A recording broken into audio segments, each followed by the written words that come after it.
A nossa saudação a você que está nos ouvindo e nos assistindo, e a gente então vai falar de um assunto importante, né, que nesta última sexta-feira foi tema de um webinar, né, sobre potencial produtivo no trigo, que foi promovido então pela Rede Técnica Cooperativa ARTC. Por isso que a gente tem aqui a Bárbara Centelhas, da Agrimet, lá de São Paulo, e também o Thiago Herbe, da CCGL, né, que vão falar para nós um pouco, né, sobre essa questão, né, do que se refere acerca de que as perspectivas climáticas e também a atenção com as culturas de inverno.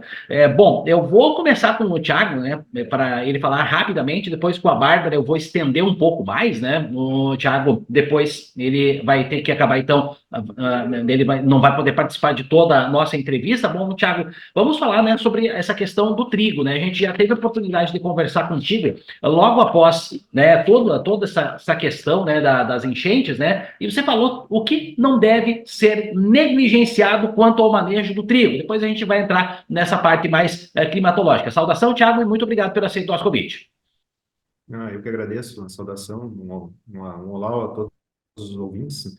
Então, a questão do trigo, depois a Bárbara vai comentar sobre a previsibilidade dos prognósticos climáticos, o que a gente pode estar esperando, né? Mas nós também na pesquisa, como a gente tem uma série histórica que a gente conduz experimentos todos os anos com cultivares, com época de semeadura, vai entendendo a dinâmica de potencial produtivo. É muito importante conhecer o que nós temos de prognósticos climáticos, que a Bárbara depois vai mostrar, porque tem os anos não se repetem, mas nós temos alguns padrões que são bons norteadores para entender favorabilidade, previsibilidade para potencial produtivo, para entender janelas de época de semeadura. Mas, independente disso, quando a gente olha para trigo, tá um pouquinho diferente, que nem soja no Rio Grande do Sul, quem planta soja no Rio Grande do Sul, a gente tem que considerar estiagem, então tem que trabalhar com uma estratégia de manejo para mitigar isso. E quando a gente olha para trigo, tem dois pontos que a gente também não pode negligenciar, independente do ano, que pode acontecer, que é a ocorrência de geadas tardias, e aí essa ocorrência de geada tardia é muito importante, é muito dever de casa de cada localidade, porque é uma condição que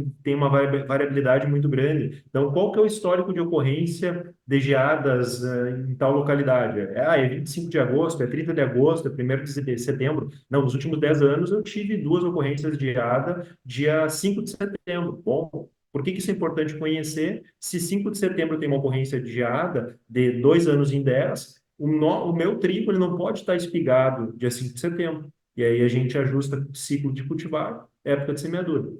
As maiores penalizações em potencial produtivo do trigo que nós temos, históricas, são em anos com ocorrência de geadas tardias em que a semeadura ela foi feita de forma equivocada e o trigo estava espigado. Tá? Então, isso é importante, tem como mitigar. O outro ponto que a gente não pode também negligenciar é a ocorrência de chuvas nos meses de setembro e outubro, que historicamente, independente do ano, são meses em que, ao longo dos anos, nós temos uma média histórica de volumes maiores. E isso nos leva ao que? Cuidados em manejo de gibberella, doença de espigas, e a questão também de escalonamento de momentos de colheita, tá? Independente do ano. São dois pontos. Claro que anos de laninha, depois a Bárbara vai mostrar, né, nos nossos dados históricos, comparar o ano de El Niño, que foi ano passado, com anos de laninha, a performance produtiva do trigo, ela, nos nossos dados dos últimos 20 anos, ela é 40% superior na média dos anos.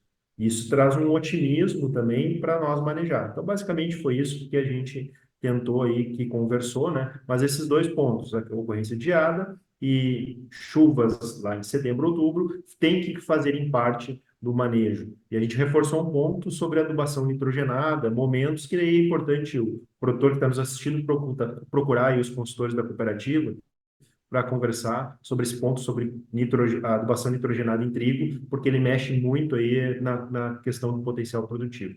Muito bem, a gente então dá continuidade a esta questão toda referente à climatologia da safra de inverno, conversando então com Bárbara Centelhas, da Agrimet de São Paulo, né? Ela que realiza então esse trabalho importante também junto com a Rede Técnica Cooperativa, a RTC, com o Agrocast, que toda semana traz as perspectivas do tempo.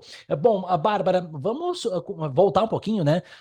Antes da gente trazer o prognóstico, né, em termos de de clima para a safra de inverno, vamos recordar um pouquinho de como que você analisa esse impacto do fenômeno El Niño. É normal essa quantidade de chuva tão consecutivamente, setembro, novembro e no mês de maio, como muitos diziam há muito mais de 80 anos não ocorria? Saudação, Bárbara, e mais uma vez obrigado por ter aceito o nosso convite. Olá, Roger, saudação para vocês também, a todos os ouvintes. É um prazer estar aqui, atuando tão fortemente aí com os produtores gaúchos, né, falando um pouquinho sobre as condições climáticas. Bom, em relação a esse ponto, né, é natural que surge essa dúvida, né, e é sempre uma pergunta a se fazer, o que é o normal, né? Porque que a gente tem essas condições de variações, principalmente no Rio Grande do Sul, em relação à precipitação, à chuva, isso é natural da região, é uma região que é muito influenciada por vários fenômenos, principalmente o El Niño. O El Niño acarreta, de fato, em muito mais volumes de chuva na região, mas o que aconteceu, principalmente ali em setembro, novembro, já foi um volume exagerado, né? E isso também tem muitas coisas que vão para além da condição climática, tem partes de políticas públicas, né?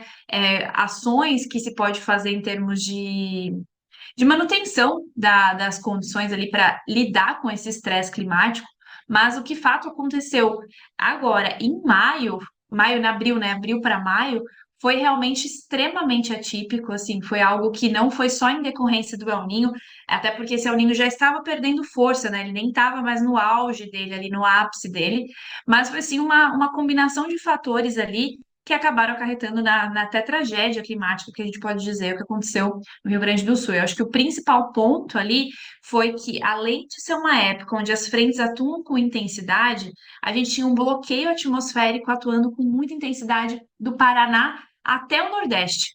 Então, qualquer frente fria que chegasse não conseguia avançar para essas regiões. Então, você pensa num volume muito alto de chuva, 600 milímetros, que se diluiria em diversos estados, acabou se concentrando em uma única região, porque tinha um bloqueio ali, né, da pressão atmosférica, que não permitia com que essa chuva avançasse. Então, esse volume que era para ser um volume diluído, ele aconteceu de forma muito intensa, e aí nós temos diversas dificuldades, né, para lidar com esse volume de água, que foi o que aconteceu aqui no estado de São Paulo, também no litoral norte, né, no ano passado. Foi um volume muito similar, mas numa escala muito menor.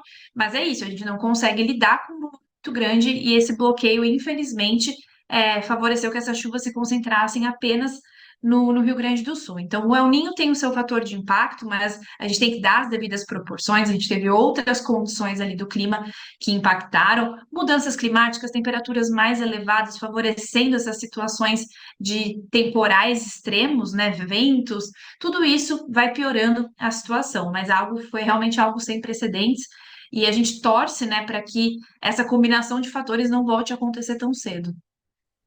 Bárbara, sobre a questão das chuvas, né? Você falou no webinar que houve um bloqueio de dezembro a fevereiro. Esse bloqueio já estava previsto, né? E foi isso que ocasionou esse acúmulo de chuvas no mês de maio, porque a gente se recorda que foram 3 anos de estiagem no estado do Rio Grande do Sul e tivemos também em alguns períodos pontuais, por exemplo, ali no mês de janeiro, eu me lembro do ano de 2020, 2021, 2022, sempre em janeiro ou fevereiro haviam essas chuvas. E no El Niño desse ano a gente teve um bloqueio de chuvas de dezembro a fevereiro, e isso foi um fator determinante também para que essas chuvas se acumulassem nesse mês de maio, como aconteceu há 83 anos atrás, no ano de 1941, que muitos relatam que foi uma das maiores enchentes da história do estado. Uhum. Eu acho que não é uma questão de acúmulo, mas sim de momento, né? Lá em dezembro, janeiro, a gente tinha uma condição, porque é o que a gente vai falar até um pouco mais para frente, né? O El Niño, ele não atua de forma só isolada. Então, a gente pensa, claro, no El Niño, volumes mais significativos, mas tem outras condições que precisam estar ocorrendo para favorecer a entrada dessas chuvas. A gente pode, eu não tenho aqui a informação de dezembro, mas a gente pode ter, por exemplo, a condição do Atlântico Sul, né, que é o oceano que banha aí o estado do Rio Grande do Sul e tem uma influência muito grande, né, no avanço ou na inibição dessas frentes. Então, se o Atlântico Sul está muito resfriado, né, então com temperaturas abaixo do normal, ele bloqueia um pouco essa entrada dessas frentes frias. Pode ser isso que estava acontecendo. Então, ele neutraliza, de certa maneira, né, não é o termo cientificamente mais correto, mas eu acho que é mais fácil de entender, ele neutraliza os impactos mais intensos do El Niño. Então, assim, lembrar que o clima ele é multifatorial, né? Não existe um único fator, um único fenômeno que dita essas condições, mas sim como elas se relacionam entre si, né? E também a dificuldade que a gente tem, fazendo um adendo aqui, na previsão, né? A gente tem muita dificuldade em prever esses fenômenos. Principalmente esses muito intensos, muito extremos, essa previsão acaba sendo a curto prazo. Essa chuva intensa, ela até chegou a ser prevista, não na intensidade, a gente nunca conseguiria prever a intensidade que foi, mas foi uma escala muito pequena de tempo, como a gente ia fazer algo sobre, né? Então, é a complexidade de se trabalhar com o clima num país tropical como o Brasil. Bom, a Bárbara, vamos falar sobre as perspectivas de chuva. Para junho e julho, a perspectiva é de chuvas em menores concentrações, né? A gente vai falar da quantidade de chuvas e também na sequência você já pode emendar até a questão das próprias temperaturas. E a perspectiva, tendência é de que o Laninha entre no mês de agosto com uma transição mais, vamos dizer assim, uma transição não tão intensa, né? Não vai virar uma chave de uma hora para outra, mas ele vai ocorrer sendo precedido, né, ou seja, tendo antes chuvas de menores intensidades nos meses de junho e julho. Esse é o prognóstico em termos de precipitação de chuva, já que o produtor também está apreensivo para fazer o cultivo de inverno, plantio de inverno.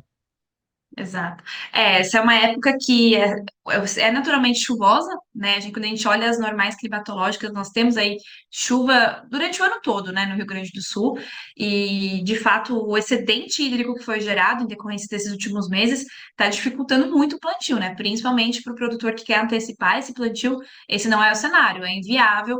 Hoje, antecipar o plantio, né, a semeadura do trigo, a gente tem visto que essa janela ela vai acabar se estendendo um pouquinho mais e vai ser uma semeadura mais tardia. Mas, de fato, a gente tem os prognósticos climáticos trazendo aí um cenário de menos chuvas, né? Não quer dizer que não vai chover, mas de menos chuvas. Mas, para a gente construir um pouco essa história, acho que vale a pena a gente começar falando dessa transição do El Niño, Laninha, para a gente entender até que extensão esse fenômeno atua de fato e o que impacta principalmente essa safra do inverno. Então, só para recapitular, né, para os ouvintes, o que é o El Niño, que a gente fala tanto nisso, bate tanto nessa tecla, é relembrar que o El Niño, ele é um fenômeno que ele ocorre aqui no Oceano Pacífico Equatorial, vou até pegar aqui o pointer, onde eu estou apontando aqui, onde se mede, né, a variação da temperatura dessa superfície do mar, não em profundidade, mas sim em superfície, e quando nós temos uma variação positiva, ou seja, essa temperatura está acima do que é considerado normal para essa região, nós temos, por um tempo prolongado, né, nós temos o fenômeno que é o El Niño. E quando a gente tem essa variação negativa, ou seja, se o oceano está mais frio que o normal, também por um tempo prolongado, a gente tem essa condição de laninha. E a gente não sabe por que isso ocorre, né? Não tem uma explicação, é um debate científico muito complexo do porquê essas oscilações ocorrem, mas elas são naturais, né? A gente não pode falar, o El Niño é mudanças climáticas, não é isso. A gente sempre teve, sempre vai continuar tendo essas oscilações, e o que elas fazem é gerar impacto na atmosfera, principalmente na direção dos ventos. E aí, as chuvas que são muito, né, ocasionadas por conta da direção desses ventos e da pressão atmosférica, acaba mudando de posição e a gente acaba tendo mais chuva, no caso de El Niño, no Rio Grande do Sul, e menos chuva em casos de Laninha, tá? Então, só para a gente relembrar o conceito.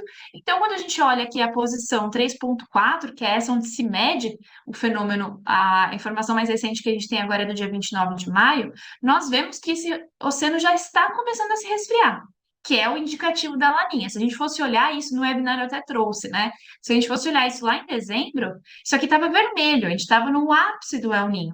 Agora nós já estamos entrando numa condição que esse oceano está passando, né, por uma transição, e isso está muito claro aqui nessa imagem.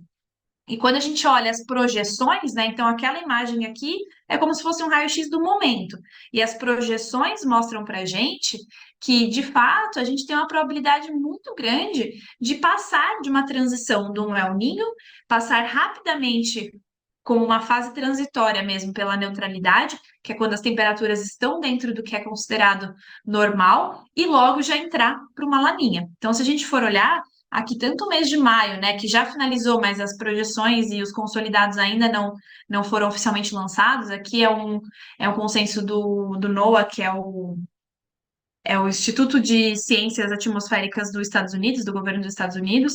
A gente vê que ele traz aqui um maio já numa condição de neutralidade, ou seja, esse El Niño perdeu a força muito intensamente nesse mês de maio.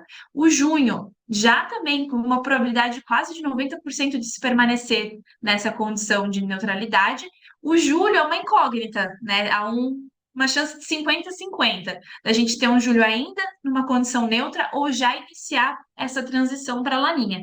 E você trouxe muito bem, Roger, quando você disse que a gente não tem essa transição rápida e logo os efeitos da laninha começam a acontecer.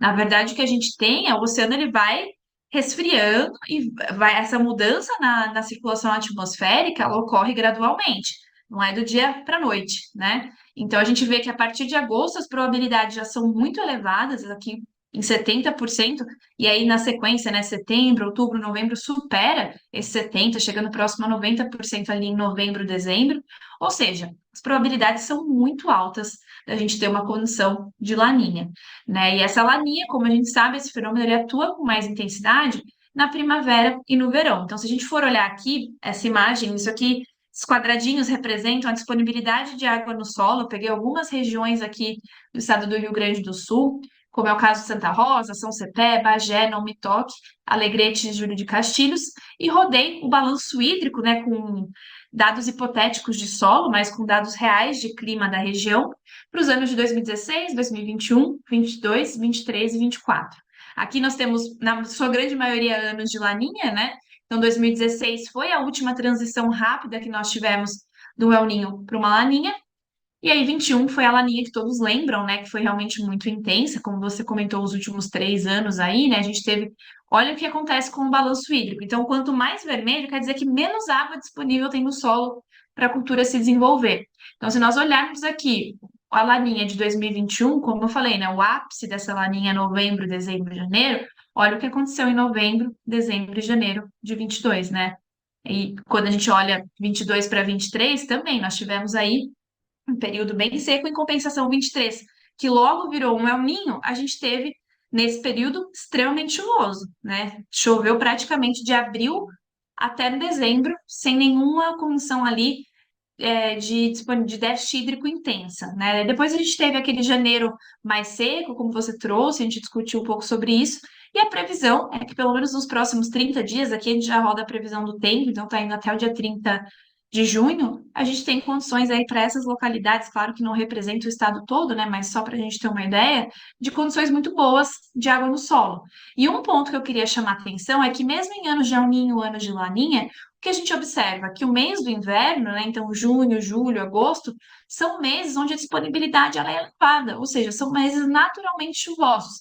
Claro, pode ter uma queda nesse armazenamento em anos de Laninha, como foi aqui o caso de 2016, 2021, mas não é uma queda brusca o suficiente para a gente falar de estiagens prolongadas, pelo menos não a princípio, tá? Então, mesmo que a gente veja daqui para frente, como eu vou mostrar, uma probabilidade de a gente ter chuvas abaixo da média, isso não quer dizer que a gente não vai ter água suficiente para desenvolvimento da cultura. A gente sabe que a demanda hídrica do trigo também, ela não é tão alta, né? O trigo é uma cultura que ela está muito adaptada, tem uma demanda hídrica ok, resiste às temperaturas, né? O grande risco aqui da geada, da laninha, é a geada tardia. Eu acho que esse é um ponto importante se levar em consideração, né? Essa imagem aqui do balanço hídrico acaba não representando isso, mas é um ponto importante, porque com a laninha a gente pode ter geadas mais tardias ali no final de agosto, no mês de setembro, e isso, a depender da fase de desenvolvimento da cultura do trigo, pode se acarretar em penalização de produtividade, né? Então, vale o produtor se atentar a isso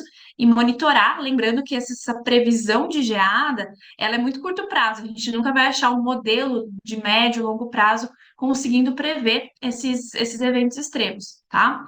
Então, até entrando um pouquinho nessa parte de projeção climática, eu trouxe aqui a projeção atualizada para junho, julho e agosto do Instituto Nacional de Meteorologia, que mostra como que é o prognóstico aí para os próximos 3 meses né? Então, a gente vê que para os próximos 3 meses, ele estima de a chuva acumulada para o Rio Grande do Sul, uma chuva oscilando em grande parte do estado de 300 a 500 milímetros. Isso é bastante chuva para 3 meses, né? Isso já é levando em consideração que possivelmente esse volume represente chuvas levemente abaixo do normal, né? Depois, quando destrincha isso mês a mês, eu acabei não trazendo aqui, mas é o que o Roger falou no começo, alguns meses pode até ter chuvas acima, né? Alguns abaixo, mas no consolidado do trimestre representa uma chuva variando aí de 10 a 50 milímetros abaixo do normal, que ainda é um volume muito considerável para essa época. Então, eu acho que desmistificar que a laninha já vai começar a atuar com intensidade, que ela já vai causar uma seca muito grande agora. Isso não é típico do inverno, não quer dizer que a gente está livre de riscos de estiagem, né, de veranicos, mas não é o padrão da laninha. A laninha não atua agora nessa época do ano com tanta intensidade. E mesmo que tenha uma variação negativa, a gente ainda tem prognósticos aí de volumes consideráveis. Tem até modelos internacionais que nem trazem esse cenário tão negativo, eles já trazem cenários de chuvas dentro da normalidade, tá? E quando a gente fala da temperatura, né, o mesmo esquema aqui no gráfico, o mapa da esquerda, ele traz a projeção da temperatura média do ar e se essa temperatura está acima ou abaixo do normal. Então, a gente vê que as temperaturas oscilam aqui, né, de 17 graus e meio a 12 graus e meio. Claro que as temperaturas mais frias ali na região da Serra Gaúcha, no extremo sul do estado. De forma geral, essas temperaturas são temperaturas também levemente acima da média. Então, na média, né, a gente tem um cenário, não só no Rio Grande do Sul, mas em todo o Brasil, né, a gente vem sofrendo com isso ao longo dos últimos anos, principalmente dos últimos meses, de temperaturas acima da média. E aqui no Rio Grande do Sul, essa oscilação é de 0,2 até mais ou menos 0,6, 1 grau em uma região ou outra acima da média.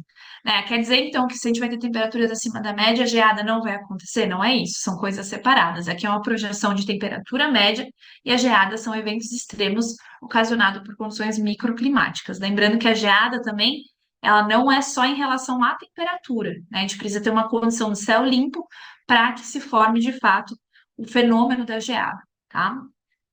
Bom, e aí eu acho que vale a pena, né, Roger, fazer um apanhado geral ali que eu também apresentei no webinar, falando um pouquinho sobre quais são as perspectivas. Acho que muito do que está aqui eu já falei, mas eu acho que vale a pena a gente ressaltar, né, que o desafio do excesso de água no solo, ele continua. O Atlântico agora é um pouco mais frio. A gente viu que as previsões do tempo são de tempos mais estáveis, uma semana aí praticamente sem chuvas. Isso ajuda o solo a se recuperar, né? Um solo que está extremamente encharcado. Então, possivelmente aí ao longo do mês de junho, o produtor vai conseguir avançar com o plantio, com a semeadura do trigo. A gente torce para isso, né? Torce para que o tempo se estabilize também e que a chuva venha na hora certa e no volume certo, né? Esse é o grande desafio. Essa transição, de fato, da neutralidade para a laninha, a gente não pode afirmar com 100% de certeza absoluta, né? A gente nem faz isso como meteorologistas, agrometeorologistas, mas a probabilidade ela é muito elevada. E esses modelos que eu tenho apresentado, eles têm sido bem assertivos. Então, tudo indica que essa é a tendência que vai acontecer. Por enquanto, é um pouco cedo para a gente entender quais vão ser os impactos dessa laninha, mas grande parte deles ficam muito atrelados à safra de verão, né, na primavera, no verão. Agora, a gente tem esse aumento da ocorrência das geadas, né? Acho que esse é o grande ponto de atenção aqui, mas de forma geral, o trigo ele pode ser beneficiado se o produtor conseguir contornar esse risco da geada, esse volume um pouco menos intenso das chuvas, ajuda, né? Ajuda esse produtor a conseguir ter menos risco de doenças fúngicas, ter mais disponibilidade de radiação solar, que é uma variável meteorológica extremamente importante para o desenvolvimento da cultura do trigo. E também, se tudo caminhar ali para o período da colheita, né, que já se aproxima ali da primavera, é um menor risco de excessos de chuva no período da colheita e ter problemas ali nos tratos culturais e na questão de umidade, né, e tudo mais do trigo. Então, um cenário contornando as adversidades, um cenário não é um cenário negativo. O próprio Tiago mostrou isso hoje, né? Que anos de laninha tendem a ser anos mais produtivos no trigo. A grande preocupação, que é o excesso de chuva, fica muito atrelada a anos de El Niño. Bom, e eu acho que os modelos até de simulação de culturas, né, que ajudam a gente a entender com base em série histórica quais são os possíveis padrões de produtividade, eles corroboram muito com o que o Thiago trouxe, de que a expectativa é de uma boa safra, né? De novo, com as questões mais críticas contornadas, a gente pode ter, dentro de um cenário climático médio, bons valores de produtividade muito similares ou até melhores do que a safra anterior, né? Mas tem muita coisa para acontecer ali, né? A gente tem que monitorar a previsão do tempo. Isso é um ponto que eu sempre trago ali para o pessoal do ClimaCast, né, junto com a Rede Técnica Cooperativa, que a gente tem que acompanhar isso muito minuciosamente. O clima ele tem que ser uma ferramenta de inteligência dentro da gestão da fazenda, da lavoura, e olhar essa visão mais macro, mas também acompanhar o clima diariamente, né, nessa visão mais microclimática e entender quais são os impactos para a sua região, porque aqui a gente está sempre olhando de forma macro, né? Mas cada região tem as suas particularidades, peculiaridades, então é usar realmente essas informações como importantes e ferramentas na gestão agrícola e ser consultado em vários níveis ali de periodicidade. É isso. Muito bem, quero agradecer então imensamente a Bárbara Centelhas, agrometeorologista. Bárbara Centelhas, que herdou a inteligência e a habilidade do Uhum. grande e saudoso Paulo Centelhas, que a gente teve a oportunidade de entrevistar aqui e sempre apresentava de uma forma muito didática e muito simples mesmo, para todo mundo entender que a previsão do tempo ela é necessária e que ela não tem nenhum mistério. E acabou ficando muito evidenciado aqui mesmo esse tema de uma forma muito simples, muito didática e muito direta. Bárbara, muito obrigado pela tua participação sempre, né? E deixa tuas redes sociais e aí também o seu trabalho para que a gente possa conhecer um pouco mais desse trabalho aí da Agrimet que faz com a Rede Técnica Cooperativa. Muito obrigada, Roger. Vocês podem acessar o ClimaCast, nós atualizamos ele 2 vezes por semana, no Instagram da própria da RTC, né, da Rede Técnica Cooperativa. E a gente está testando esse formato, né, de trazer essas atualizações mais recorrentes. A gente também tem uma atualização mensal, com essa análise mais de projeção, que a gente coloca no YouTube da RTC. Vocês também podem me acompanhar principalmente LinkedIn. Instagram ainda é um pouco parado da Agrimet, mas é Agrimet com o G, Y, a GRY e o T mudo. E lá pelo LinkedIn a gente está sempre postando bastante informação do trabalho que nós fazemos.